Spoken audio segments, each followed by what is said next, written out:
नमस्कार, आप देख रहे हैं आज के न्यूज। मैं हूं आपके साथ शिवम सैनी। चलिए बात करते हैं दिन भर की बड़ी खबरों की। खबर है उत्तर प्रदेश के कन्नौज जिले से, जहां पर सपा सुप्रीमो अखिलेश यादव आज कन्नौज एक दिवसीय दौरे पर पहुंचे हैं। जहां पर कन्नौज के समदन में कुछ दिन पूर्व 3 बच्चों की तालाब में डूबकर मौत की जानकारी पर आज अखिलेश यादव उनके परिजनों से मुलाकात करने पहुंचे। उसके बाद उन्होंने कई जगहों पर पीड़ितों की समस्याओं को सुना और संबंधित अधिकारियों को दिशा निर्देश भी दिए हैं।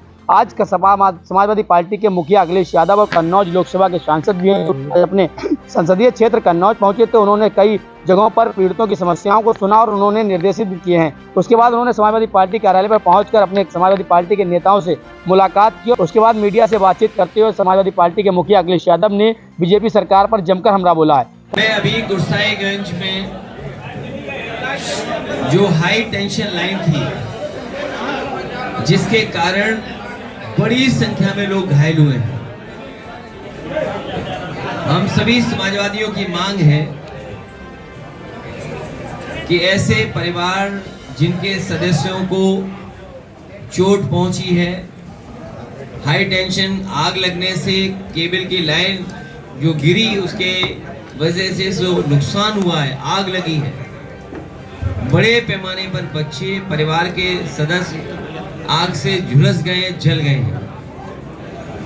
ये सरकार की जिम्मेदारी बनती है और खासकर बिजली विभाग की जिम्मेदारी है कि समय समय पर तार को देखें, कहीं तारों की वजह से किसी का नुकसान ना हो रहा हो, किसी की जान न जा रही हो, तार की वजह से आग न लग जाए। और कई बार उत्तर प्रदेश में एक सूचना मिली थी कि जो बिजली के तार हैं वो इतने झूल गए हैं कि फसलों को छू करके जा रहे थे, उसकी वजह से भी कई जगह आग लगी है, नुकसान हुआ है। और गुरसाईगंज में तो हाई टेंशन वाली केबल गिर पड़ी। ये तो भगवान की कृपा है कि जिसकी वजह से कोई बड़ी घटना नहीं घटी, बड़ा हादसा नहीं हुआ, वरना न जाने कितने लोगों की जान चली जाती है। सरकार उन परिवारों के इलाज की देखभाल करे, जो नुकसान हुआ मदद करे। और हम समाजवादी पार्टी के संगठन के लोग भी पार्टी से थोड़ा बहुत सहयोग उनका करेंगे। जहां तक कन्नौज और कन्नौज लोकसभा का है सवाल, पता नहीं भारतीय जनता पार्टी को क्या दुश्मनी है कन्नौज की जनता से। यहाँ की जो जो सुविधाएं थी उन सब सुविधाओं को बर्बाद कर दिया है। बिजली आ नहीं रही है, और बिजली अगर आ रही है तो उससे पहले बिजली का बिल बढ़ा हुआ आ जा रहा है, और बढ़ा हुआ बिजली के साथ साथ पुलिस भी चली जा रही है, मुकदमे हो रहे हैं, और जहां जर्जर ताल है उनका कोई इंतजाम सरकार नहीं कर रही है। ये कन्नौज वो जगह है जहां सबसे ज्यादा सब स्टेशन बने थे, सबसे ज्यादा तारों को ठीक किया गया था, अंडर ग्राउंड केबलिंग भी काम का शुरू हो गया था, जिसमें कन्नौज था, तिरवा हुआ था। हमें उम्मीद है गुरसाईगंज और जिलों और कस्बों को भी ये जिस तरीके से समाजवादी सरकार में जनता उनका साथ नहीं देगी, लोकसभा में भी जनता ने साथ नहीं दिया, भविष्य में जब 2027 का चुनाव होगा, जनता भारतीय जनता पार्टी को फाड़ फेंकेगी। भारतीय जनता पार्टी का सफाया होने जा रहा है कि इन्होंने बेरोजगारी, महंगाई, भ्रष्टाचार बढ़ाया है, लूट बढ़ी है इनकी सरकार में। एक फिर इनकाउंटर किया गया है सुल्तान, ये इनकाउंटर का जो निशाना है वो टांग पे जाता है। बड़े पैमाने पर टांग में गोली लगी है या हाथ पे गोली लगी है, इसका नाम दिया है हाफ इनकाउंटर या टांग पे गोली वाला इनकाउंटर। ये जितने भी टांग पर गोली वाले इनकाउंटर हैं, ये सब फर्जी इनकाउंटर हैं। जो सबसे ऑथेंटिक डेटा है एनसीआरबी, अगर हम एनसीआरबी के डेटा को ऑथेंटिक माने तो सबसे ज्यादा असुरक्षित महिलाएं अगर कहीं हैं तो वो उत्तर प्रदेश में हैं। तो क्या इनकाउंटर से कानून व्यवस्था बेहतर हो गई है? क्या इनकाउंटर से हमारी माताएं बहनें सुरक्षित हो गई हैं? क्या सपा विधायक है जाहिद बेग, उनके ऊपर एक और एफआईआर दर्ज हो गई है। देखिए, जाहिद बेग हर घर में कोई ना कोई काम करने वाला होता है। हमारे जितने भी लोग हैं, संपन्न लोग, ज़्यादातर वो घर परिवार में किसी न किसी को रख लेते हैं और घर परिवार में घर का सदस्य मानते ही उसको रखते हैं।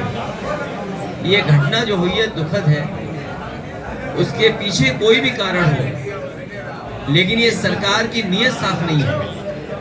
सरकार की नीयत कभी साफ नहीं हुई है। सरकार चुनाव हारने के बाद और खासकर भारतीय जनता पार्टी चुनाव हारने के बाद केवल यादव और मुसलमान पर नजर मार रही है। अगर मुस्लिम व्यक्ति अगर है कोई तो उस पर गंभीर धाराएं लग जाएंगी, गंभीर कार्रवाई हो जाएगी। ये उसी के कारण विधायक जी के खिलाफ कार्रवाई हो रही है। भदोई के विधायक, उनके परिवार के ऊपर कार्रवाई हो रही क्योंकि वो विधायक समाजवादी पार्टी का है, मुस्लिम है। और आपको बात समझ में नहीं आती, आपको भी बात समझ में आती होगी कि जब मुख्यमंत्री जी ये कहते हैं कि अयोध्या में अगर दिवाली होती है तो पाकिस्तान और समाजवादी पार्टी के लोगों को तकलीफ होती है। इससे ही आपको नियत पता लगती होगी मुख्यमंत्री की नियत क्या है। भैया एक देश एक चुनाव को लेकर क्या कहेंगे? जो बीजेपी के वन नेशन वन इलेक्शन, उसके साथ साथ बीजेपी चाहती है वन डोनेशन।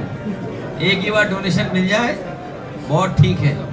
और जिस तरीके से सरकारी विभाग आउटसोर्स हो गए, नौकरियां आउटसोर्स हैं, आप देख लेना एक दिन भारतीय जनता पार्टी कहेगी कि अब चुनाव आयोग की जरूरत क्या है, 5 साल में एक बार चुनाव होना है, बाकी दिनों हम क्यों चुनाव आयोग के कर्मचारियों को, अधिकारियों को वेतन दें। तो ये चुनाव आयोग को भी आउटसोर्स करना चाहते हैं। आप जानकारी कर लेना, ये जितने BLO हैं ये सब आउटसोर्स हैं। इलेक्शन कमीशन के तमाम इंजीनियर अधिकारी आउटसोर्स होते हैं। ये वन नेशन वन इलेक्शन बहुत बड़ी साजिश है लोकतंत्र को खत्म करने की और चुनाव आयोग को खत्म करने की। और भारतीय जनता पार्टी चाहती है कि चुनाव आयोग में भी उनके ही लोग बैठ जाएं। जब ठेके पे लोग ले जाएंगे, आउटसोर्स पे लोग ले जाएंगे, तो बीजेपी अपने लोगों को एडजस्ट कर लेगी, अपने लोगों को बैठा देगी। सोचिए अगर इलेक्शन कमीशन में भी वन नेशन वन इलेक्शन के बहाने अपने लोगों को बैठा देगी तो कितना फेयर इलेक्शन होगा। और फिर ये one election one nation one election तो ये एक बहाना है।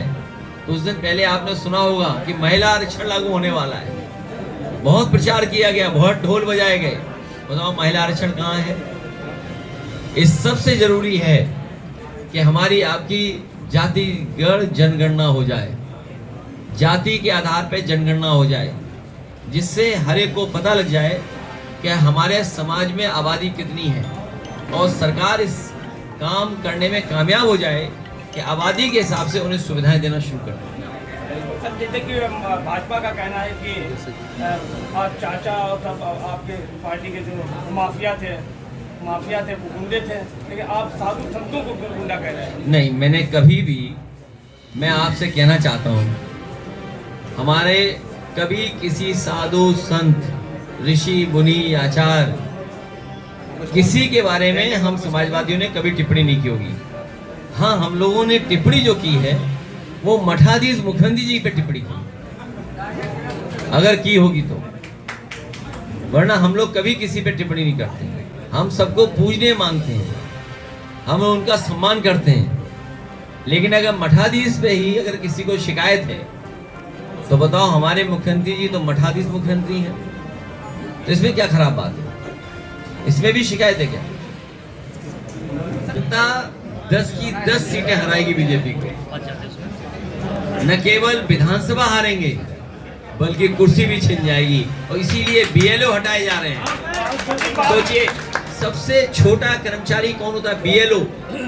जात के आधार पे BLO अपॉइंट हो रहा है, जात के आधार पे SDM अपॉइंट हो रहा है, जात के आधार पर और अधिकारी अपॉइंट हो रहे हैं। मुझे खुशी है कि आपके ही बीच का एक साहसी पत्रकार ने एक सूची जारी की है। आपके ही बीच का एक साहसी पत्रकार, उसने पूरे उत्तर प्रदेश की सूची जारी कर दी है कि किस तरीके से एक ही जाति के लोग कहां-कहां बैठे हुए हैं। प्रसाद यादव जी के ऊपर CBI ने आज जांच पूरी करने के बाद कार्रवाई के लिए दिया है। देखिए, मैंने तो कई मौकों पर कहा है, जैसे थाने चल रहे हैं ना, यहाँ भी आप जानते हो कि पत्रकार थाने कैसे चल रहे हैं, वैसे ही सीधा ही चल रहे हैं। आप कह रहे हैं कि फर्जी काउंटर हो रहे हैं कि आपकी सरकार बनेगी दोबारा जांच करेंगे? देखिए, जो भी फर्जी इनकाउंटर हुए हैं आराम से और फर्जी इनकाउंटर का एक तरीका है, उसमें तमाम नियम हैं। जो भी फर्जी काउंटर हुए हैं उनकी जांच जरूर होनी चाहिए और जरूर होगी।